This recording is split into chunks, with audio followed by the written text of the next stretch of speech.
अच्छा कोई बोल दे बुरा मेरे लिए हम खुश हो जाए तो ए बेरा ढोड़ी के पसंद करता नहीं लोग। एक बाद काला कोबरा गेहूं फोन मारता फिर ऐसे अलग कुछ चेंजिंग देम। ये नहीं के कि खाली ढोड़िए बा। अरे की पतिया नतिया पटना बा, अरे की पतिया नतिया पटना बा, देवरा ढोढ़ी चटना बा, देवरा गाल कटना बा, कि घर में घटत घटना बा, घरवा में घटत घटना बा, देवरा गाल कटना बा, देवरा ढोढ़ी चटना बा, कि नाचे के बात कमरिया नागिन जो सहिलाऊ, अपना डाढ़ से ओढ़नी हटाऊ, चिकन ढोड़ी देखाऊ। और जो भोजपुरी के ऊपर अश्लीलता का टैग लगता रहता है कि भोजपुरी अश्लील है, भोजपुरी अश्लील है, तो क्या लगता है आपको कि किस कारण की वजह से लोग कहते हैं कि भोजपुरी अश्लील है? अभी सिरिंज पर काम हो रहा बा।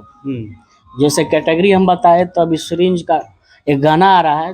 नमस्कार दोस्तों, स्वागत है आप सभी का एक नए वीडियो में। बता दें कि आज अभी देख करके आप पहचान गए होंगे कि भोजपुरी सुपरस्टार चंदन चंचल जी हैं, जो कि भोजपुरी में अपने अलग ही तरीके से गाने आते हैं भैया के, और गाने एक से एक सुपरहिट होते हैं। और अभी लगन का सीजन चल रहा है, तो आप लोग भी लगन में एक से एक भैया के जो गाने आए हुए सभी गाने बज रहे हैं। तो जानते हैं कि आगे किस जो नए प्रोजेक्ट की क्या तैयारी है, किस प्रकार का गाने आने वाले हैं, और जो भी हिट गाने उस गाने के बारे में भी चर्चा करते हैं। अभी भैया बनारस में है और जानते हैं कि किस प्रकार के यहाँ पर किस गाने की शूटिंग हो रही है। तो स्वागत है, कैसे हैं? नमस्कार न्यूज के प्रणाम बार नमस्कार करतनी गोड़ लागतनी, और बाकी दर्शक के सबके आशीर्वाद प्यार बा जी। और लेटेस्ट में हमारा गाना भी स्पार्क म्यूजिक यूट्यूब चैनल पे गईल बा, कमर से उड़नी जी भैया, जौन की बहुत बेहतरीन वीडियो भइल रहा है, दिल्ली कइले रहनी। अभी लेटेस्ट गाना उहे हमारा भी आइल बा। गाना के सब कोई दर्शक लोग प्यार देता, रील्स पर भी बनता, सब क्रिएटर के दिल से धन्यवाद देता नहीं कि सबके प्यार आशीर्वाद स्पार्क म्यूजिक के पूरे टीम के मिलता। अभी गाना नया आइल बाटे फिर कोबरा म्यूजिक पे गेहूं फोन मारता जी, तो सबके आशीर्वाद प्यार से बाजता, सबके प्यार मिला। आपका एक गाना भी भैया जैसा कि लगन चल रहा है, लगन में डीजे पर देखा जा रहा है कि जो कि देवरा ढोड़ी चटना बा, काफी तेजी से लोग ज्यादा प्यार दे रहे हैं, और उसके बाद जो भी गाना उस पर तो मिल ही रहा है। तो हम चाहेंगे अगर 2 लाइन अगर आप गाना चाहें तो। बस दर्शक के सभी के आशीर्वाद बा, प्यार बा, जे लगातार मिलता चंचल के। हम चाहें कि यही तरह अपन प्यार आशीर्वाद बनौले रही जा और वो सबके ही इंटरटेन करावत रही, झुमावत रही अपने गायकी के माध्यम से जी। तो गाना रहे बड़ा बढ़िया भइल रहा हिट। अरे की पतिया नतिया पटना बा, अरे की पतिया नतिया पटना बा, देवरा ढोढ़ी चटना बा, देवरा गाल कटना बा, कि घर में घटत घटना बा, घरवा में घटत घटना बा, देवरा गाल कटना बा, देवरा ढोढ़ी चटना बा। जी, तो दोस्तों यहाँ पे आपने देखा कि भैया का एक हिट गाना जो कि आपने फिर से भैया के मुंह से सुना। भैया देखा जाता है कि आपका ढोड़ी के ऊपर ही ज्यादा गाना आता है, तो ये किस प्रकार का आपका टॉपिक है कि सिर्फ और सिर्फ ढोड़ी के ऊपर ही ज्यादातर गाना उसी टॉपिक पर लेकर के आते हैं? दर्शक सभी वही के प्यार देला, आशीर्वाद देला, अभी नया प्यार फिर दिले बड़े जा। और कौन थी फन मारा था करके कोई आपका एक गाना था, उसके काला कोबरा देखनी जी, वो गाना के काफी अभी प्यार मिल रहा बा। कि देवली के आड़ा उ रहे हो खड़ा हमको बड़ा देखनी, तब भोरे भोरे फेंके जाता रही गोबरा, काला कोबरा देखनी। इस सबके आशीर्वाद प्यार मिलता। तो इस एक दर्शक अलग अलग कैटेगरी के बानी जा, जे अलग अलग एथी में जौन की हमारा नया नया गाना होता। ये नहीं के कि खाली ढोड़िए बा, ये सब ढोड़ी से पहले हमार गाना ऐसे बेहतरीन भई रहा है। अरे कि हरिहर टिकुलिया लहरदार टिकुली सटले बानी, आ यही रे टिकुलिया पर 3 जना के रखले बानी, तब पुलिस दारोगा हवलदार टिकुली सटले बानी, तो दर्शक लोग के मूड के ना कह सकतानी जी का पसंद कर लेब लोग। जी अब मान ली ओ बेरा टिकली के पसंद करनी जा, ए बेरा ढोड़ी के पसंद करतानी लोग, एकरा बाद काला कोबरा गेहूं फोन मारता, फिर ऐसे अलग कुछ चेंजिंग देम, फिर वो प्यार आशीर्वाद आई दर्शक के देहब जा। क्या कहेगा आज बनारस में किस प्रकार के गाने की शूटिंग हो रही है? अभी सिरिंज पर काम हो रहा बा। जैसे कैटेगरी हम बताए तो अभी सिरिंज का एक गाना आ रहा है जो कि बहुत बेहतरीन है। हम चाहेंगे कि सबका आशीर्वाद प्यार चंचल को मिले वो गाने को। आपने भोजपुरी में कह सकते हैं कि किसको अपना गुरु मानते हैं? जैसा कि देखा जाता है कि भोजपुरी के ज्यादातर कलाकार पावर स्टार पवन सिंह जी को अपना गुरु मानते हैं। सब कुछ कहते हैं, एक्टिंग हो चाहे सिंगिंग हो, उन्हीं से सीखते हैं। तो आपका भोजपुरी में कह सकते हैं कौन आइडल है? आपने किससे सिंगिंग सीखा?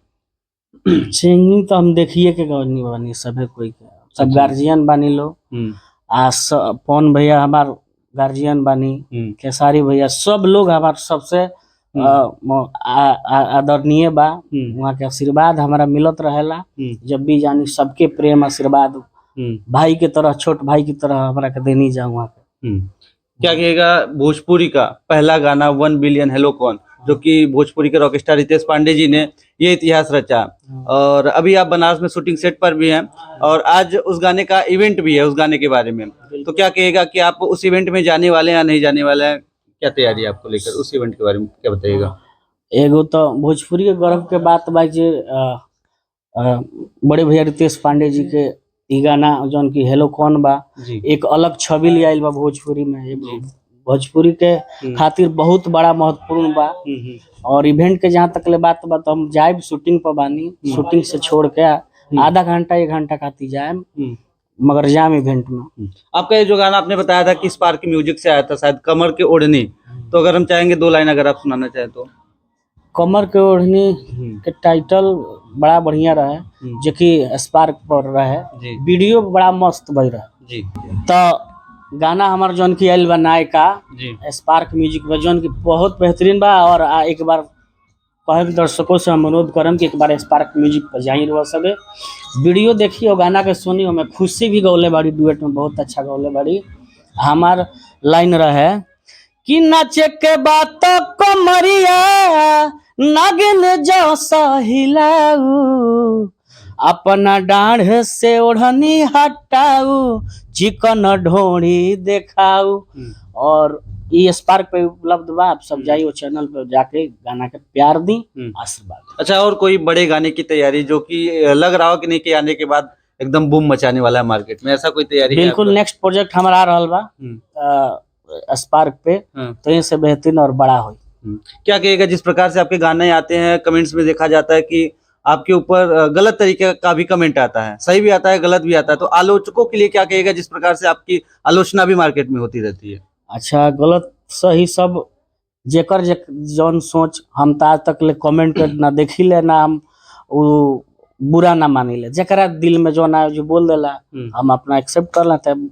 अच्छा, कोई बोल दे बुरा मेरे लिए हम खुश हो जाए, तो उससे ज्यादा मेरा सौभाग्य की क्या बात है, खुश हो जाए बोल के। जो भोजपुरी के ऊपर अश्लीलता का टैग लगता रहता है कि भोजपुरी अश्लील है, भोजपुरी अश्लील है, तो क्या लगता है आपको कि किस कारण की वजह से लोग कहते हैं कि भोजपुरी अश्लील है? हमारा देखे थे तो भोजपुरी में अश्लील है ही नहीं है, मैंने हमारा अनुसार जौन की हर चीज के एगो कैटेगरी बनावल। मान ली भक्ति बनावल तो भक्ति लायक बा गाना, भक्ति भी देवी गीत बा, हर चीज के बा। लोकगीत बा तो लोकगीत बा तो मनोरंजन इंटरटेनमेंट के जगह बा, जौन की ऑर्केस्ट्रा बाराती उराती में एकरा खातिर बा, तो सबके कहग बा जगह, ऐसा नहीं है अश्लील नहीं है। मान ली 2 रुपया आवता भोजपुरी से तो हम काहे खराब कही जा, समझता नहीं बात कर, तो कहीं अश्लील नहीं है। जे जहाँ जे सुनता जे समझता उनके सबके पता बा कैसन गाना का। तो ठीक है दोस्तों, यहाँ पे आपने देखा भैया चंदन चंचल भैया थे, जो भी सवाल था आपका और हमारा हमने भैया से पूछा, भैया ने उन सवालों का अच्छी तरीके से जवाब भी दिया। और आने वाले प्रोजेक्ट पर जो गाना आया हुआ था, जो हिट गाना था, और स्पार्क म्यूजिक से जो गाना आया था, उस बारे में भी भैया ने बताया। बाकी आप भैया की बातों से कितना सहमत है, अपनी राय कमेंट सेक्शन में जरूर दीजिएगा। वीडियो को भैया लाइक करिएगा, चैनल पर अगर नया है तो सब्सक्राइब करिएगा। फिर मिलते हैं ऐसे किसी नए वीडियो के साथ। थैंक यू भैया। Thank you.